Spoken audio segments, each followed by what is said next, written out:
फिल्मी अदाकार चिरंजीवी ने चीफ मिनिस्टर रेवंत रेड्डी से की मुलाकात। मेगा स्टार चिरंजीवी ने तेलंगाना के नए चीफ मिनिस्टर रेवंत रेड्डी से मुलाकात की है। चिरंजीवी जुबली हिल्स में रेवंत रेड्डी की रिहाइश गाह पहुंचकर उनसे खैर सगाली मुलाकात की, जबकि रेवंत रेड्डी ने चिरंजीवी का वालिहाना इस्तकबाल किया। बताया जा रहा है कि मुलाकात के दौरान दोनों दरमियान मुख्तलिफ उमूर पर कुछ देर तक बात हुई। वाज़ेह रहे कि जैसे ही कांग्रेस हाईकमान ने चीफ मिनिस्टर की हैसियत से रेवंत रेड्डी के नाम का ऐलान किया, सबसे पहले चिरंजीवी ने उन्हें मुबारकबाद दी थी। चिरंजीवी ने ट्वीट किया कि आपकी क़यादत में रियासत तरक्की की राह पर आगे बढ़ेगी और उम्मीद है कि आप बुलंदी पर पहुंचेंगे। फिल्मी शख्सियत ने पहले ही रेवंत रेड्डी से मुलाकात के लिए दरख्वास्त दी है। रेवंत ने उनसे कहा कि हम जल्द ही मिलेंगे। ताहम फिल्मी शख्सियत से पहले चिरंजीवी ने रेवंत रेड्डी से ज़ाती तौर पर मुलाकात की थी।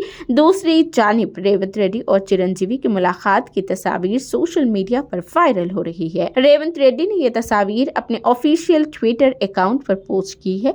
रेवंत रेड्डी ने कहा कि चिरंजीवी से एक खैर सगाली मुलाकात रही।